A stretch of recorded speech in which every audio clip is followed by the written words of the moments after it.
Subscribe करें और bell दबाएं ताकि कोई खबर रह न जाए।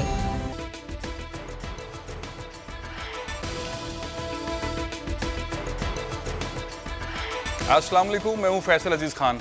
आखिरकार पाकिस्तान में लॉकडाउन सॉफ्ट होना शुरू हो गया। वज़ीर आज़म पाकिस्तान ने जो वादा किया था उसके समारात पाकिस्तानियों को मिलना शुरू हो गए। वो भूख, अफलास और एक टेंशन थी पूरे इन्वायरमेंट के अंदर, उसमें कमी आना शुरू हुई है। और अब लगता है कि कुछ हफ्तों के अंदर ट्रेन चलेंगी और अंदरूनी मुल्क प्लेन्स भी उड़ेंगे और आहिस्ता आहिस्ता मईशत का पहिया चलेगा। लेकिन मामला यह है कि बहुत सारे सूबों के अंदर उस तरह से अमल दरामद नहीं हो सका जिस तरह से वज़ीर-ए-आज़म पाकिस्तान ने ऐलान किया था। पंजाब के अंदर उस्मान बुज़दार की हुकूमत नोटिफिकेशन अभी तक नहीं निकाल सकी, जिसकी वजह से भरपूर अंदाज के अंदर जिस तरह से वज़ीर-ए-आज़म पाकिस्तान ने कहा था वहाँ बाज़ार उस तरह से नहीं खुल सके हैं, वो दुकानें, छोटी दुकानें नहीं खुल सकी हैं। सिंध के अंदर मुराद अली शाह साहब ने कहा कि हम तो ये समझे हैं कि वो पीर से खुलेगा तो हम पीर से खोलेंगे, तो हफ्ते से जो है, हफ्ता और इतवार जो है वो नहीं खुलेगा। लेकिन इस्लामाबाद के अंदर छोटी दुकानें खुली हुई हैं। बलूचिस्तान कहता है कि जिस तरह वज़ीर आज़म ने अहकाम दिए हैं वैसे ही खुलेगा, तो बाज़ शहरों के अंदर बलूचिस्तान में छोटी दुकानें खुली हुई हैं। इसी तरह केपी के अंदर, आज़ाद कश्मीर के अंदर, गिलगित बल्तिस्तान के अंदर छोटी छोटी दुकानें खुली हुई हैं, बाज़ार खुलना शुरू हो गए। एहतियात के साथ सब कुछ हो रहा है, तो बहुत अच्छी खबर है ये तमाम चीज़ों के बारे में अगर देखें। और वक्त के साथ साथ और इकॉनमी बूस्ट होगी, आहिस्ता आहिस्ता और खुलेगा जिस तरह वज़ीर आज़म पाकिस्तान की पॉलिसी है। लेकिन जाहिर है कि सूबों को वज़ीर आज़म को फॉलो करने की ज़रूरत है। मामला ये है कि शहरी के अंदर अगर हम देखते हैं तो हमें अगर कोई ऑर्डर दें, कोई खाने पीने का ऑर्डर दें, तो आपको शहरी के अंदर वो चीज़ें मिल जाती हैं। रेस्टोरेंट्स की जो सप्लाई लाइन है वो चल रही है, लेकिन अफ्तार के अंदर उस तरह से नहीं है। बाज़ सूबों के अंदर शहरी के अंदर नहीं है, तो लाहौर किसी और तरह चल रहा है, कराची किसी और तरह चल रहा है, पेशावर किसी और तरह चल रहा है, लेकिन बहरहाल रमज़ान है। तो इस सारे सिनेरियो के अंदर क्या होना चाहिए? दूसरा एक और इम्पॉर्टेंट मामला ये है कि जो ताजिर हैं हमारे, वो कराची वाले ताजिर रहनुमा जो हैं वो परेशान हैं, किसी हुकूमत उनकी बात नहीं सुनती है, बार बार एहतजाज करते हैं, बैठते हैं, मीटिंगों में बात होती है, लेकिन वो एग्जीक्यूट ही नहीं हो पाती है। इस्लामाबाद के अंदर सिनेरियो ये है कि इस्लामाबाद के अंदर एक बार, दो बार, तीन बार मामला तय होते हैं, फिर मामला बिगड़ जाते हैं। मैं इन दोनों तीनों चीज़ों को कि एक तो ये कि जो ताजिरों का मामला है कि वो कारोबार ज़िंदगी जिस तरह आगे बढ़ाने की कोशिश कर रहे हैं, वाकई हुकूमत के साथ जो राब्ता होता है, जो बात होती है, वैसे ही एग्जीक्यूट होता है। दूसरा फिर एक मामला ये है कि जो शहरी और अफ्तार के अंदर सप्लाई लाइन है उसमें रुकावट की वजह क्या है। इन दो चीज़ों के ऊपर गुफ्तगू का आगाज़ करता हूँ। मेरे साथ मौजूद हैं अजमल बलोच साहब इस्लामाबाद से। अस्सलाम वालेकुम अजमल बलोच साहब। और मेरे साथ अथर चावला साहब मौजूद हैं जो कि रेस्टोरेंट एसोसिएशन के रूह रवा हैं, कन्वीनर हैं, वो स्काइप से मौजूद हैं। अब मैं गुफ्तगू का आगाज़ करता हूँ अजमल बलोच साहब से। अस्सलाम वालेकुम बलोच साहब, ये बताइए कि इस्लामाबाद के अंदर वज़ीर आज़म पाकिस्तान इमरान खान साहब के जो अहकामात थे उसके ऊपर अमल दरामद होना शुरू हो गया? जी बिल्कुल, इस्लामाबाद में भी शुरू हुआ है और बाकी भी कई सूबों में, जैसे बलूचिस्तान में, KPK में दुकानें खुली हैं, आज़ाद कश्मीर, गिलगित बल्तिस्तान में खुली हैं। मुझे अफसोस है कि कराची में या सिंध में ये क्यों नहीं हो रहा। सिंध की गवर्नमेंट ने इसको वज़ीर आज़म के जो अहकामात थे उनको साइड पे क्यों रखा है, इसका मुझे बड़ा सख्त अफसोस है। देखिए, कल अगर बिलावल की हुकूमत आज होती, इधर बिलावल वज़ीर आज़म होते, फिर मुराद अली शाह साहब क्या करते।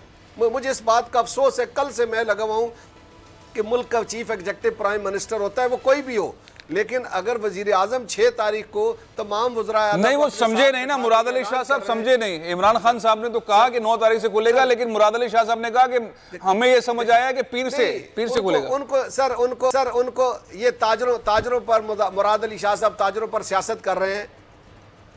मुराद अली शाह साहब ताजरों पर सियासत कर रहे हैं, वो इस तरह ना करें, उनकी बड़ी मेहरबानी। देखिए, ताजर पीपल्स पार्टी के भी हैं, नून लीग के भी हैं, PTI, हर जमात से इनके नज़रियात होते हैं, लेकिन सिंध हुकूमत बिल्कुल ताजरों के साथ ज़्यादती करी और बिल्कुल अब नज़र आ गया है।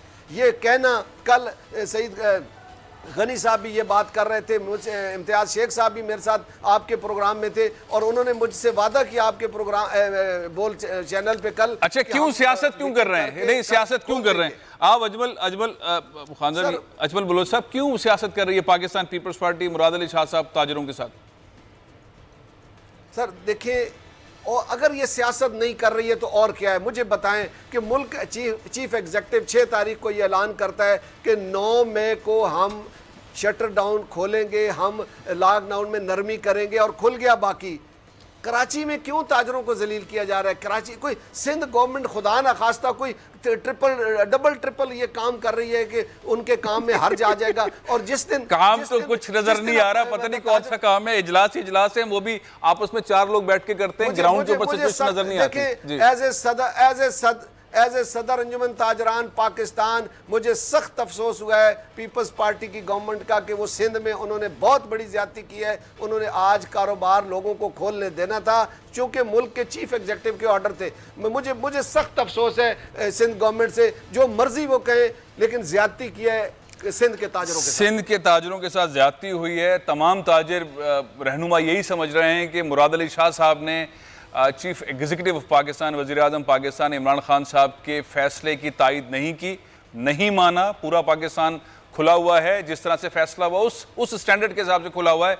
लेकिन बज़िद थी सिंध की हुकूमत, मुराद अली शाह साहब ने वो बात न जाने बार बार ये कह के मैं समझ नहीं रहा हूँ और पीर से खुलना है तो आज और कल नहीं खुलेगा, लेकिन बहरहाल इससे अच्छा मैसेज नहीं गया। लोगों को तकलीफ हो रही है। कौन से इंतजामात हैं सिंध हुकूमत ने जो करने हैं, जो आज नहीं होंगे मंडे को हो जाएंगे? वो कौन से इंतजामात हैं? वो कौन सा वो एक सैनिटाइजर के ड्रम रख देंगे, वो कौन से ग्लव्स दे देंगे, वो कौन से जो है मास्क दे देंगे सब दुकानदारों को और लोगों को जो खरीदने के लिए आएंगे? ऐसा क्या होगा? ऐसा कुछ नहीं हो रहा है, ऐसा कुछ हुआ भी नहीं है। पिछले 40-50 दिन के अंदर सिवाय 2-3 दिन के अच्छे इजलासों के सिंध में कोई ऐसी ग्राउंड पे सूरत हाल नजर नहीं आई, सिवाय इसके कि प्रेस कॉन्फ्रेंसेस और इजलासों के अंदर जो सूरत हाल है। ये हकाइक हैं, ये फैक्ट्स हैं जो कि मैं बयान कर रहा हूँ। सिनेरियो डिफरेंट है। अतीक मीर साहब ताजिर रहनुमा है कराची के, उनसे भी पूछ लेते हैं। अतीक मीर साहब, अजमल बलोच साहब कह रहे हैं कि पीपल्स पार्टी की जो हुकूमत है वो कराची के ताजरों के साथ सियासत कर रही है। उन्होंने मजम्मत भी की है। पूरे पाकिस्तान के अंदर जो वज़ीर आज़म पाकिस्तान ने ऐलान किया उसके तहत पाकिस्तान खुलना शुरू हो गया है, उसी स्टैंडर्ड के तहत खुल रहा है। कराची बंद है, क्यों कराची बंद है? देखिए, कल रात वजीर आला की टीम से कराची के तमाम स्टेक होल्डर्स जो ताजरों के थे उनकी मुलाकात हुई थी, जिसमें तय पाया कि चूंकि कराची एक बड़ा शहर है, 6 लाख से ज्यादा दुकानें एक साथ खुलेगा तो फिर कोई लॉकडाउन, सोशल डिस्टेंसिंग, इसकी एहतियात नहीं रहेगी। लिहाजा इसके लिए हमें लिस्टें दे दें मार्केटों की, और हम फिर देखेंगे कि तरजीहन कहाँ से हमने स्टार्ट लेना है।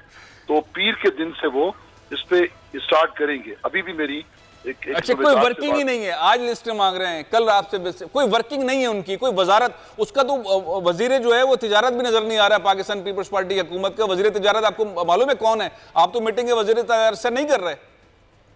देखें, हमसे तो कोई भी मीटिंग करे वजीर आला, क्योंकि 2 से 3 मिनिस्टर होते हैं तो यकीनन उनके साथ भी कोई प्रॉब्लम होगी। अच्छा, वो किन लोगों को आगे करते हैं।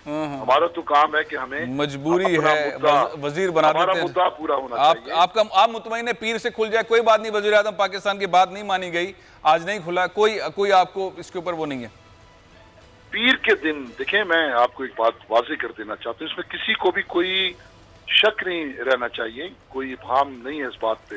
मैं कराची के तमाम 100% ताजिरों की आवाज बन के ये आपको कह रहा हूँ कि पीर से अगर खुलने का सिलसिला शुरू नहीं होता, हुकूमती सतह पे, हुकूमती SOPs के मुताबिक, हुकूमत की एहतियाती तदाबीर के मुताबिक, अगर पीर से हम संजीदगी नजर ना आई तो फिर मंगल को आप देखेंगे पूरा शहर एक साथ खुल जाएगा। मंगल को पूरा एक शहर साथ खुल जाएगा। अतीक मीर साहब साथ ही रहिएगा। एक और मामला है, ये जो पाकिस्तानी है ना, ये बहुत अरसे से अपने घरों के अंदर है और जाहिर है घरों में रहना है। और वो ये जो पकवान का मामला है, जो सहरी के अंदर और अफ्तार के अंदर खाने पीने की अशियाएं, ये डिमांड एंड सप्लाई जो है उसकी इजाज़त भी नहीं हो रही है। मेरे साथ अथर सुल्तान चावला साहब इस वक्त मौजूद हैं स्काइप पर, इनसे पूछ लेते हैं। ये बड़ी दिक्कत में की शिफ्ट लग रही है, मजदूर आ रहे हैं, काम कर रहे हैं, वो 8 घंटे काम नहीं कर पाते। सहरी के अंदर डिलीवरी की इजाज़त नहीं है, टेक अवे की इजाज़त नहीं है। आखिर इतना मुश्किल क्यों बनाया जा रहा है चीज़ों को कि अगर आप सहरी अफ्तार दे सकते हैं, सहरी क्यों नहीं दे सकते हैं? इसमें कौन सा ऐसा मसला है जो अथर सुल्तान चावला साहब आपकी जो गुफ्तगू हुई है या जिनसे भी आप मीटिंग कर रहे हैं सिंध हुकूमत के लोगों से या पाकिस्तान में मुख्तलिफ शहरों के अंदर, आखिर क्या वो समझाते हैं आपको कि हाँ अफ्तार आप दे सकते हैं, पकोड़े, चना चाट और ये चीज़ें जा सकती है, लेकिन हाँ सहरी के सामान जो है वो आप नहीं भिजवा सकते? बिस्मिल्लाहिर्रहमानिर्रहीम। फैसल भाई, जो मुझे एक तो ये कि मैं पहले तो अल्लाह का शुक्र अदा करता हूँ कि कम से कम जो है वो कुछ ना कुछ काम खुला हुआ है।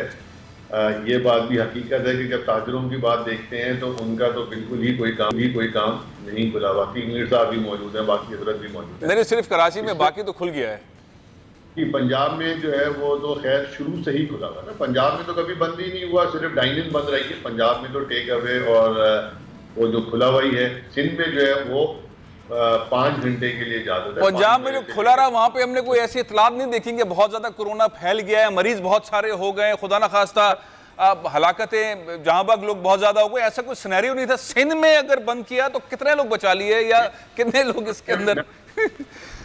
बता दूं, इस्लामाबाद में तो 24 घंटे का नोटिफिकेशन है। 24 घंटे का। पंजाब में जो है वो 12 घंटे का नोटिफिकेशन है। पेशावर ने भी लेटली जो है वो उसको जो है वो पूरा ही खोल दिया है, मतलब वो शहरी तक के लिए मोस्ट प्रॉब्ली खाओ पियो मजे करो। अब सिर्फ जो है वो क्योंकि डिलीवरी जो है वो दुनिया में सेफेस्ट एक तरीका माना जाता है। मेरा अपना गुमान ये है, मैं ऑफिस की हतमी बात तो किसी के मुताबिक नहीं कह सकता, मेरा गुमान ये है कि चूंकि रेस्टोरेंट इंडस्ट्री का 5 घंटे खुला हुआ है तो एक हद तक चूंकि खुला हुआ है तो उसमें भी जो है वो बाकी जो हमारे ताजी बरादरी के हजरात हैं, आई एम श्योर उनका प्रेशर एक जरूर जाता होगा कि रेस्टोरेंट इंडस्ट्री को तो 5 घंटे खोला और हमें तो आपने कुछ भी नहीं खोला। इस वजह से शायद अब तक सहरी का मुकम्मल करना मुश्किल हो गया उसमें। अदरवाइज सिंध में शायद सहरी का खुल जाता आज से कुछ दिनों पहले, जो हमें कहा भी गया था। लेकिन मैं समझता हूँ कि एक प्रेशर की वजह से कि क्योंकि अगर सहरी तक खोल दिया जाएगा तो शायद उसमें जो है उनको और ज्यादा प्रेशर आएगा। ये मेरा अपना गुमान है। किस बात का प्रेशर आएगा, किस बात का? ये तो बहुत मुश्किल नहीं बना रहे। ताजिर बिरादरी पूरे पाकिस्तान में काम कर रही है, डायलॉग हो रहा है पंजाब के अंदर, सुकून से बैठ के बात करते हैं, एसओपी देते हैं, लोग अपना काम करते हैं, फैक्ट्रियां चल रही हैं, सनतें चल रही हैं, खाना पीना चल रहा है एहतियात के साथ, और कोई ऐसे रिजल्ट फर्क नजर नहीं आ रहा जो पंजाब के अंदर और सिंध के अंदर है। सिनेरियो ये है कि सिंध के अंदर खाम की सख्ती, जिस तरह से अजमल बलोच साहब भी फरमा रहे थे, अतीक मीर साहब भी कह रहे हैं कि अगर पीर को नहीं खुला तो मंगल को फिर ये होगा। ये आखिर इतनी मोहब्बत से, भाईचारे से, इत्मीनान से, अंडरस्टैंडिंग से चीजें क्यों नहीं होती? ये सियासत की वजह क्या है अजमल बलोच साहब? जी मैं गुजारिश करूं, देखें मुझे तो समझ नहीं आ रही है। अतीक मीर साहब मेरे भाई बैठे हैं, कल आप ही के प्रोग्राम में इन्होंने कहा था कि अगर पंजाब खोला होगा तो कल हम कराची खोल देंगे। मुझे हैरानगी हुई कि रात को सईद गनी साहब भी ये सारे एक मीटिंग कर रहे थे और उनको खोलना चाहिए था। सिर्फ वफाक, असल में ये 18वीं तरमीम से ना, मैं सियासतदान तो नहीं हूँ लेकिन मुल्क का वफाक कमज़ोर हुआ है। देखें चीफ एग्जेक्टिव कल बिलावल होता है तो क्या करेंगे सिंध वाले? अगर पंजाब वाला कोई होता, बात यह है कि वफाक को मजबूत होना चाहिए। हमारे जितने MNA जीत कर आए हैं सारी जगहों से, उन्होंने अगर एक चीफ एग्जेक्टिव इलेक्ट किया है तो उसके हुक्म को, अगर बिल्कुल मैं कहूँगा कि सिंध की गवर्नमेंट ने वजीर आजम का हुक्म नहीं माना है, जो मर्जी कहती रहे सिंध गवर्नमेंट ने कौन सा SOP बनाना है भाई? कोई गंदम काटने का SOP बनाना है? SOP ऑलरेडी वही है। दुकानदारों की लिस्टें आज जमा कर रहे हैं। अतीक मीर साहब, आप दुकानदारों की, ताजिरों की लिस्टें दे रहे हैं सिंध हुकूमत को। अजमल बलोच साहब तो सही कह रहे हैं। अजमल बलोच साहब की बातों के अंदर वजन है कि वफाक को। 1 मिनट लूंगा सर, जी कहिए 1 मिनट लूंगा सर, 1 मिनट सर। मैं ये कहना चाह रहा हूँ, जो दुकानें खुली हैं SOP के तहत खुली हैं, खाने पीने की अशिया की जो दुकानें खुली हैं वो किसी SOP के तहत खुली हैं। सबसे ज्यादा रश तो उन पर है। अब जूते वाले के पास, कपड़े वाले के पास क्या रश होगा? ये खामखा सिंध गवर्नमेंट जो है ना लॉलीपॉप हमारे ताजरों को भी दे रही है और जुल्म कर रही है। मैं एज ए सदर अंजुमन ताजरान पाकिस्तान एहतजाज करता हूँ सिंध गवर्नमेंट से कि आज से ही मेहरबानी करे या कल से, कम अज कम कल से ताजरों की दुकानें खोलने के अहकाम जारी करे, वरना मैं उनके लिए यहाँ एहतजाज करूंगा इस्लामाबाद में। अतीक मीर साहब, इस्लामाबाद में एहतजाज शुरू हो रहा है, आप लोग लॉलीपॉप ले रहे हैं सिंध हुकूमत से, कब तक लॉलीपॉप लेते रहेंगे? अजमल भाई, आपकी हिमायत का बहुत शुक्रिया, बड़ी मोहब्बत है, आप हमारे भाई हैं। हम आपके लिए, आप हमारे लिए आवाज उठाते हैं और उठाते रहना चाहिए। देखिए, मैं एक बात आपसे कहूँ, हम ताजिर हैं और ये कोरोना एक वायरस है, सरकार की पॉलिसी नहीं है। मैंने जो पर कल बात की कि अगर पंजाब खुलेगा तो 9 तारीख को कराची भी खुल जाएगा, ये वो आवाज थी जिस पर हुकूमत सिंध ने कहा कि आप एहतजाजन जो खोलेंगे तो उस पर यकीनन कोई एहतियात नहीं होगी, कोई SOPs नहीं होगी। तो क्यों ना बैठ के एक तरीका कार तय कर लें और हम आपको पीर के दिन से इसकी इजाजत देते हैं। चले, तो बहुत बहुत शुक्रिया अतीक मीर साहब, बहुत बहुत शुक्रिया। पीर के दिन कराची खुलेगा, बहुत मुतमईन है अतीक मीर साहब। अगर पीर का तो मंगल के दिन वो एहतजाज करेंगे। पता नहीं कौन से SOPs हैं जो पंजाब के अंदर फौरन बन जाते हैं, पेशावर में बन जाते हैं, कराची में नहीं बन पाते हैं। पता नहीं लोगों के अंदर फ़र्क है, काम करने वालों में फ़र्क है, दुकानदारों में फ़र्क है, किन लोगों में फ़र्क है और आखिर ये फ़र्क क्यों है। एक मामला मैं उठाना चाहता हूं और वो बहुत इंपॉर्टेंट है कि गेस्ट हाउस एसोसिएशन, पाकिस्तान भर में बहुत सारे गेस्ट हाउस है। टोटल अगर होटल्स पाकिस्तान में लिया जाए तो बहुत कम है। हुकूमत की पॉलिसी है सियाहत को फ़रोग़ दिया जाए, सियाहत टूरिज्म को फ़रोग़ किया जाए। पाकिस्तान उन चंद ममालिक के अंदर शामिल है जो बाज़ मैगजीन ने तो नंबर 1 पे करार दिया डेस्टिनेशन के 2020 पाकिस्तान जाएं और घूमें और देखें, लेकिन यहाँ पे होटल्स नहीं हैं, गेस्ट हाउसेस की मेयार उस तरह के नहीं है। लेकिन बहरहाल अगर टूरिज्म के अंदर आगे बढ़ना है तो पाकिस्तान को restaurants and guest house and hotel association, इनकी कोई इंडस्ट्री बनानी पड़ेगी ताकि बाहर से जब भी कोई गोरा आए तो उसको अच्छा रहने का मिले, अच्छा खाने को मिले। मेरे साथ इस वक्त टेलीफोन लाइन पर मौजूद हैं गेस्ट हाउस एसोसिएशन के, लाहौर गेस्ट हाउस एसोसिएशन के चेयरमैन हैं आसिफ खान साहब। अस्सलाम वालेकुम आसिफ। जी वालेकुम सलाम। मैंने ये बात शुरू की, हमारे साथ अथर सुल्तान चावला साहब भी हैं और अजमल बलोच साहब भी हैं। जाहिर है वो पूरे पाकिस्तान के ताजिरों को देखते हैं, उनकी आवाज़ उठाते हैं, अभी भी उठा रहे हैं। ये जो शोबा है रेस्टोरेंट्स का और शोबा है होटल्स और गेस्ट हाउस का, ये शोबा यतीमों की तरह चल रहा है। कोई अभी भी रोना पीटना मचा हुआ है। सबकी आवाज़ उठाने वाले लोग हैं, उनकी इंडस्ट्री है, वो आवाज़ उठाती है और उनका मसला हल होता है। गेस्ट हाउस का, होटल्स का मसला यूं का तू है, ना सैलरीज है, ना बिजली के बिल है, ना किरायों का मसला सॉल्व हो रहा है। यही अथर सुल्तान चावला साहब के साथ भी मसला है, ना किरायों का मसला हल हो रहा है, ना सैलरी का हो रहा है, ना कारोबार ज़िंदगी चल रहा है। आप लोग चाहते हैं कि इमरान खान साहब का जो विजन है कि पाकिस्तान में सियाहत के शोबे को आगे बढ़ाया जाए, तो उसके साथ आप अपने मुद्दे भी रखें, अपने मसाइल भी रखें और guest house, hotels and restaurants एक सनत का दर्जा हासिल करके पाकिस्तान की खुशहाली में आगे बढ़े, पाकिस्तान का खूबसूरत चेहरा दिखाने के लिए आगे आए। जी बिस्मिल्लाहिर्रहमानिर्रहीम। जी फैसल साहब, मैं बड़ा मशहूर हूँ आपका कि आपका और बोल टीवी का कि आपने एक बड़ा मसला कि जिसमें इस पाकिस्तान में लाखों लोगों का जो है ना, सब लाखों खानदानों का रोजगार वाबस्ता है और वो इस वक्त स्टेज पे लगा हुआ है। अभी इमरान खान जो है ये पाकिस्तान के सर पहले वजीर आजम थे कि जिनके विजन में शामिल था कि टूरिज्म को फरोग दिया जाए। तो इमरान खान ने बरमला कहा कि अगर किसी के घर में 5 कमरे हैं तो अब 2-2 कमरे मुख्तस करें, बाहर से टूरिस्ट आएगा, मुल्क में रेवेन्यू आएगा। अच्छा, इसमें करके सर ये बड़ा अच्छा पिछले 2-3 सालों में लोगों में रेवेन्यू भी आया, मामला भी चल रहा था। लेकिन अब उसके बाद ये देखें कि विजन में सिर्फ शामिल करने से कुछ नहीं होगा। अभी तक इसको इंडस्ट्री का मतलब इंडस्ट्री लेवल पे हमें वो इंडस्ट्री का दर्जा नहीं दिया गया। अब पिछले कुछ 2-2.5-3 माह से जो है लॉकडाउन की सूरत हाल है और उस लॉकडाउन में ये देखें कि बिल्कुल इस वक्त इंडस्ट्री जो है वो तबाही के दाने पे पहुंच गई है, क्योंकि 95% से ज्यादा होटल जो है पाकिस्तान में वो रेंट की बिल्डिंग्स है, किराए की बिल्डिंग्स में है। अब ये है कि इस वक्त जो ये रेंट है, किराया देना दस्तरस से बाहर है। अब ये जितने इस वक्त जो लाखों हमारे साथ खानदान वाबस्ता है, ये 12-12, 15-15 साल से हमारे पास मुलाजमीन है। हमने किसी को भी अगर हम इनको भी नौकरी से हटाएं तो ये सारा जो बोझ है ये भी रियासत के ऊपर आता है। तो हम लोग इनको सैलरीज दे रहे हैं कि हमारा ज़र्फ हम ये इजाजत नहीं देता कि हम इस कड़े हालात में इन लोगों को तनख्वाहें ना दें। चले हम तनख्वाहें ना दें, तनख्वाहों का मसला है। आसिफ साहब, मैं एक न्यूज़ ब्रेक ले रहा हूँ। सुल्तान चावला साहब हमारे साथ होंगे, अजमल बलोच साहब का मैं शुक्रिया अदा करता हूँ। हम देखेंगे कि ये सनत का दर्जा हासिल करने में रुकावटें क्या हैं। अगर टूरिज़म एक सनत का दर्जा रखता है तो उसके अंदर होटल, गेस्ट हाउस एसोसिएशन वाले, रेस्टोरेंट्स वाले सब मिलकर एक सनत का दर्जा हासिल करें और उनके मसाइल हल हों ताकि टूरिज़म पाकिस्तान के अंदर इसका रूज हो। ब्रेक के बाद हम इसी मौजू पर बात करेंगे।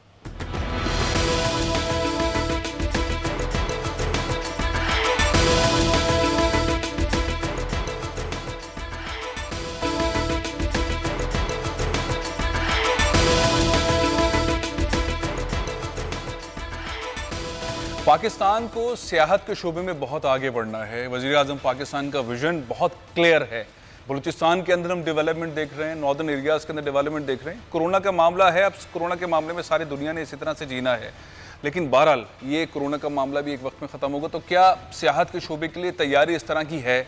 जब American organisations, magazines, British organisations और मैगजीन्स पाकिस्तान को नंबर 1 डेस्टिनेशन करार दे रहे हैं सियाहत के शोबे में, तो क्या हमारे पास तैयारी है? हमारे पास ऐसे खाने पीने के रेस्टोरेंट्स हैं, हमारे पास ऐसे होटल्स, गेस्ट हाउसेस हैं, उनको सपोर्ट करने की ज़रूरत है। जब लोग बाहर से आए तो पता चले कि पाकिस्तान में रेस्टोरेंट्स ही उस कैलिबर के नहीं है, उस स्टैंडर्ड के गेस्ट हाउस नहीं है, होटल नहीं है, कमरे नहीं है। और इस इंडस्ट्री को जो वैसे ही बहुत ही इंडस्ट्री ही नहीं बल्कि एक शोबा है और तितर बितर है, वो इस बहरान के अंदर बहुत बुरे हाल के अंदर है। गेस्ट हाउसेस के बिजली के बिल, उनकी तनख्वाहें, उनके किराए मसले बने हुए हैं। रेस्टोरेंट्स के साथ भी यही मसला है, किराए बने हुए हैं। तकरीबन 1 लाख से ज़्यादा रेस्टोरेंट्स हैं पाकिस्तान में, तकरीबन 6000 से ज़्यादा गेस्ट हाउसेस होटल्स हैं। बहरान का शिकार है। इनको इंडस्ट्री का दर्जा मिलना चाहिए। हमाद हज़र साहब के पास ये बात जानी चाहिए, असद उमर साहब के पास, हफीज़ शेख साहब के पास, कि जाके इसको दर्जा दे ताकि इमरान खान साहब का ख्वाब पूरा हो। पाकिस्तानी इस पर खुश होते हैं, खाने पीने में, रहने में और ये तमाम चीज़ों में। इरफान साहब हमारे साथ कराची गेस्ट हाउस एसोसिएशन के जनरल सेक्रेटरी इस वक्त टेलीफोन लाइन पर मौजूद हैं। इरफान साहब, ये जो सूरत हाल है बहरान की, मसले बताएं, मैंने आपको बता दिए मसले, आपने भी बताए होंगे, सब लोगों को मालूम है, किराए का मसला है, बिजली का मसला है, सैलरीज का मसला है।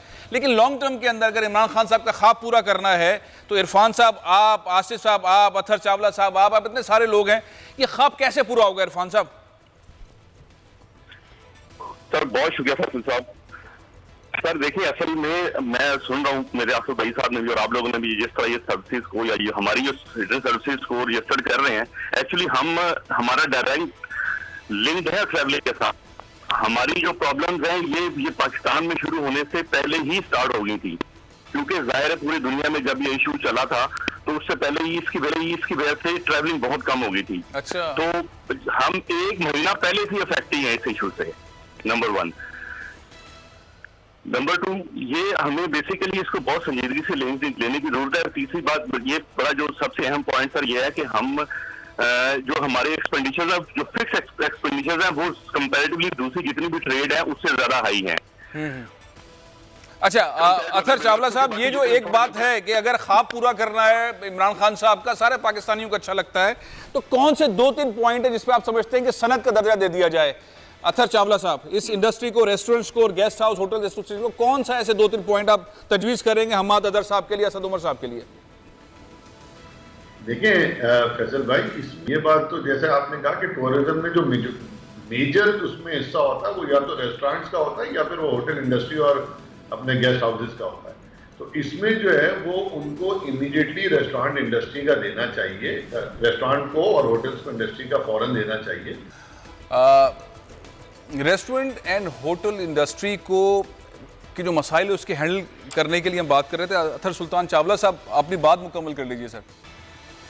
जी फैसल भाई, पॉइंट ये है कि देखें, रेस्टोरेंट इंडस्ट्री और होटल इंडस्ट्री को अगर बचाना है तो एक तो ये बहुत ज़्यादा ये समझने की बात है कि ये हम समझते हैं कि कोरोना आया, मसले हुए, तो होना था वो हो गया। अब आगे चलते हुए हमें ये देखना होगा कि अगर उसको बचाना और चलाना है इस इतनी बड़ी इंडस्ट्री को, तो इसमें मेजर सपोर्ट की हमें फेडरल से भी ज़रूरत है। हम ये बार बार डिमांड कर रहे हैं कि हमें जो है वो इंडस्ट्री का स्टेटस तो देना ही देना है, लेकिन हमें कोई रेंटल वेवर्स दिए जाए। हमें जो है हमारे भी हमें कमर्शियल ना ट्रीट करते हैं। बिजली का बिल हम दे नहीं पा रहे क्योंकि वो 5 किलोवाट है, तो हमें भी उसमें शामिल किया जाए। कम से कम रेस्टोरेंट और होटल इंडस्ट्री के लिए एक स्पेशल निकाला जाए और हमें भी तकरीबन स्पेशल पैकेज दिया जाए। अजमल बलोच साहब, आपसे मैं चाहूंगा कि इस मसले को कंक्लूड करें। ये इंडस्ट्री का दर्जा मिलना चाहिए पाकिस्तान के लिए भी, इमरान खान साहब का ख्वाब भी है, ये आप क्या कहेंगे इस पर? देखिए, जब तक कंस्ट्रक्शन इंडस्ट्री की तरह, जिस तरह उसको कंस्ट्रक्शन के मामले को इंडस्ट्री का दर्जा दिया है, इसको भी दर्जा देना होगा। और हमें मतलब बड़े बहुत इनको रियायत देनी पड़ेगी, जिस तरह हमने अभी कंस्ट्रक्शन वाले सिलसिले को दी है गवर्नमेंट ने।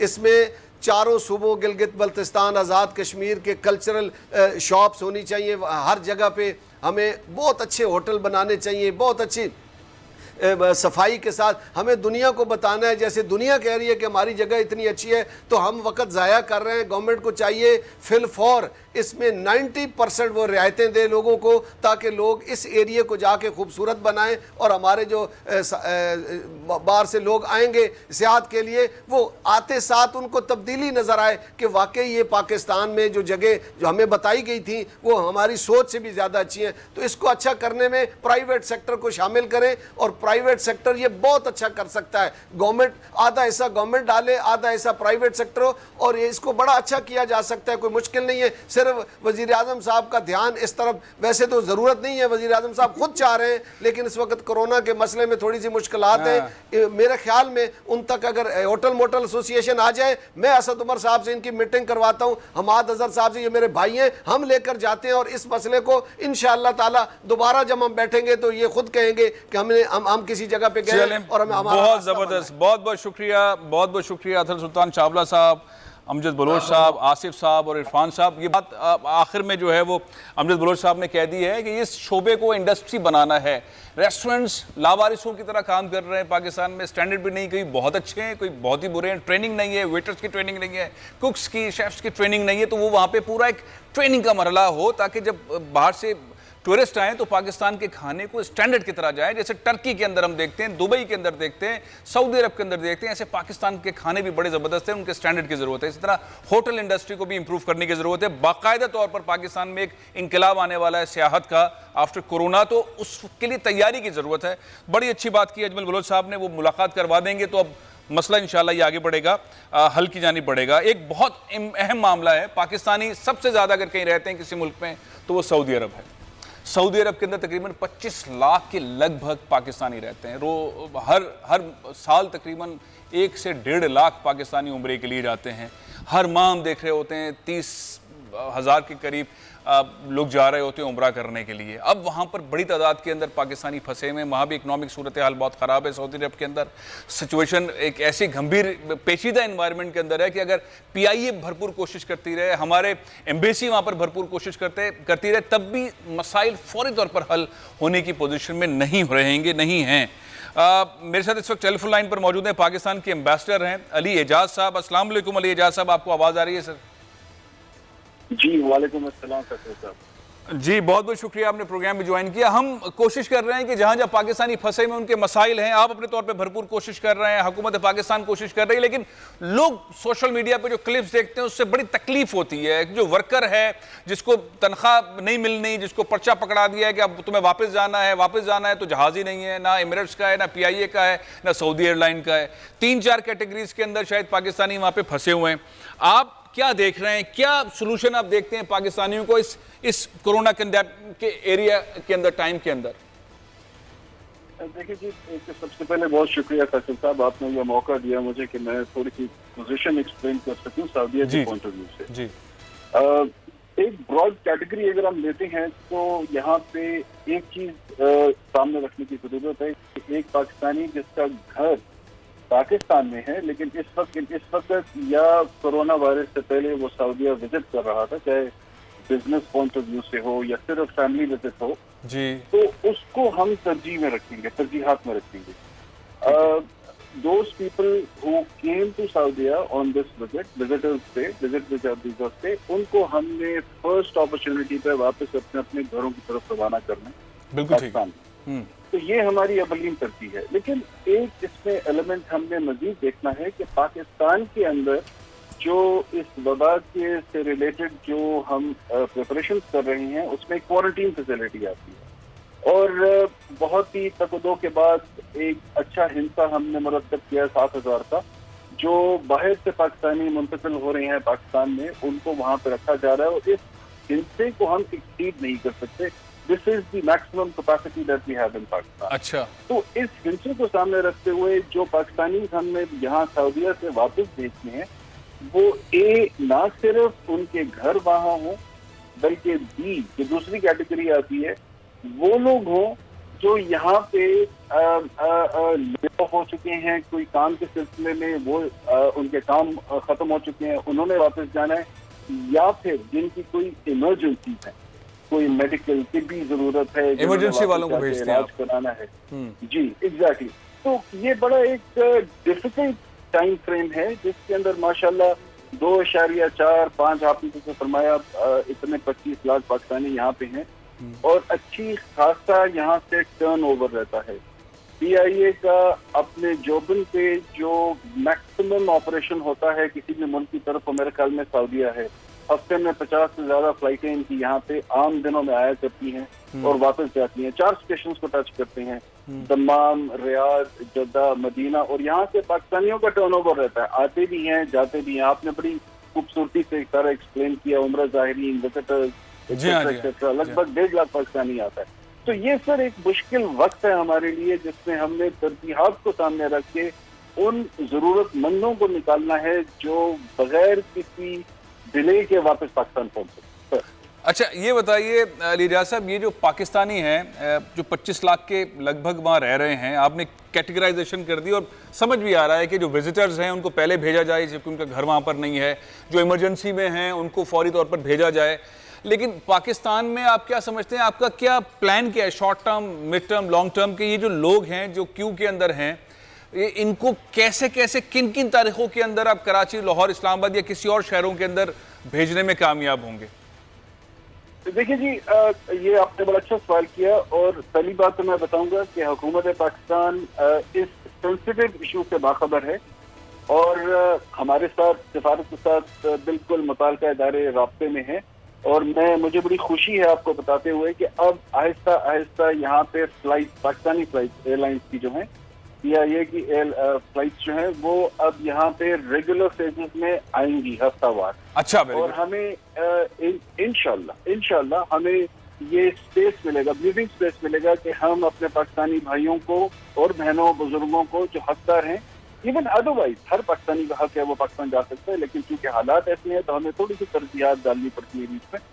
हम इन फ्लाइट के जरिए उनको एटलीस्ट इंफॉर्म कर सकें कि जी इस बार नहीं तो अगली बार इंशाल्लाह वो पाकिस्तान पहुंच जाएंगे। चले इस सिलसिला, ये आपने बड़ी अच्छी बात बताई कि अगले हफ्ते से जो है वो मामूल की फ्लाइट्स जो है वो शुरू होने जा रही हैं। अच्छा एक और चीज बताइएगा। आई बेग योर पार्डन, मामूल की फ्लाइट्स नहीं सर, ये स्पेशल फ्लाइट्स होंगी just to repatriate Pakistanis in need जो यहाँ पे हैं। मामूल की फ्लाइटें तो अभी नहीं है, कोरोना वायरस की वजह से इंटरनेशनल ऑपरेशन जितने हैं, एविएशन ऑपरेशन जितने हैं, वो सारे के सारे स्पेशल फ्लाइट्स के जरिए जाएंगे। अच्छा ये बताइएगा कि बहुत सारे ऐसे लोग हैं जिनकी जॉब्स खत्म हो गई हैं, जिनके पास अब उनके पास मेरा ख्याल है खरोज का एक डॉक्यूमेंट है कि भाई आपकी नौकरी खत्म, आप वापस तशरीफ ले जाएं।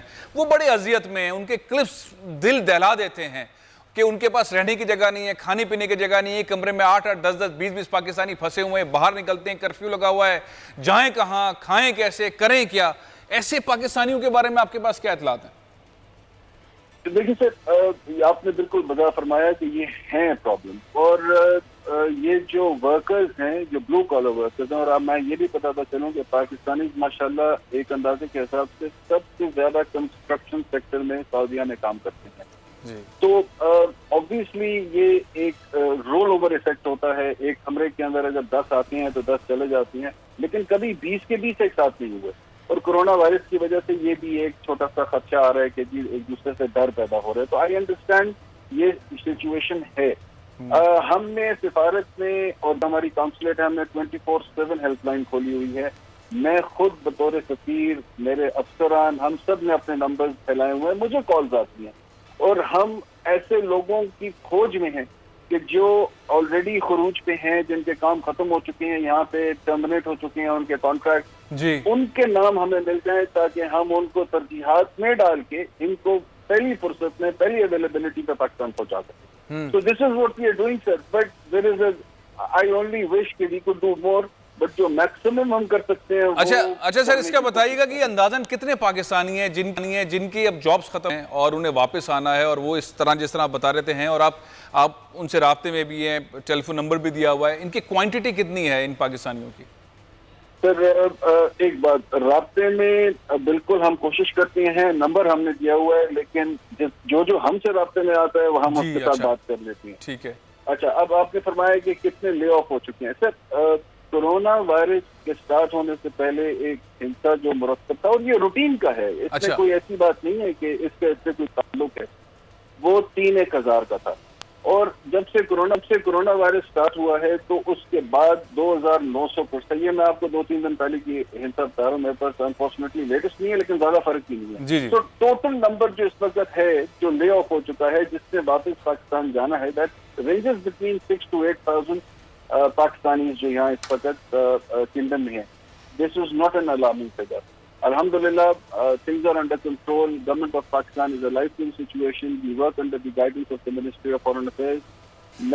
मुझे बड़ी खुशी है, परसों हमारे वजीर खारजा साहब ने यहाँ पे ऑनलाइन एक मीटिंग की जिसके अंदर cross section of community members मौजूद थे और उन्होंने दिल खोल के उनकी बातें सुनी हैं और उनके जवाब दिए हैं। बहुत जबरदस्त। और उनकी बातें भी सुनी। प्रोग्राम का टाइम खत्म हो रहा है। मैं एक छोटा सा सवाल आपसे करना चाहता हूं, बड़ा अहम सवाल है। सारे पाकिस्तानियों का फोकस इस बात के ऊपर है कि हज होगा। अब हज जब होगा तो अल्हम्दुलिल्लाह पाकिस्तानी शरीक होंगे, कोई इतलात है आपके पास, या महदूद अंदाज में होगा, या अभी डिसाइड नहीं हुआ किस तरह से हज होगा?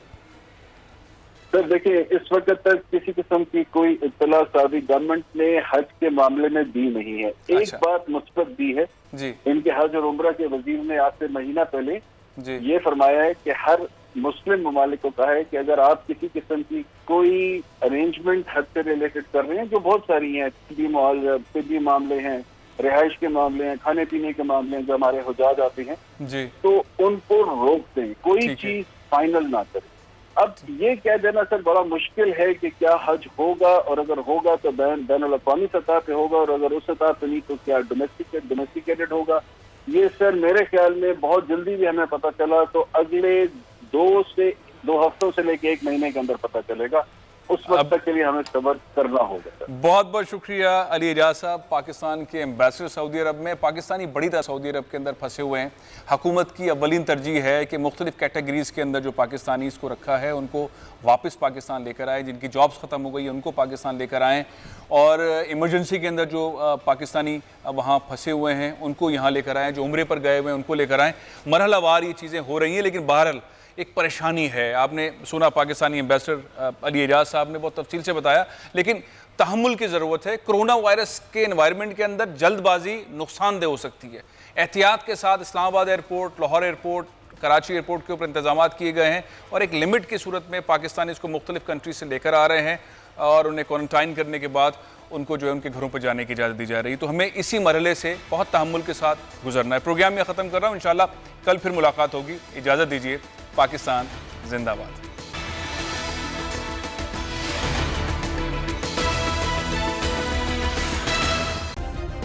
सब्सक्राइब करें और बेल दबाएं ताकि कोई खबर रह न जाए।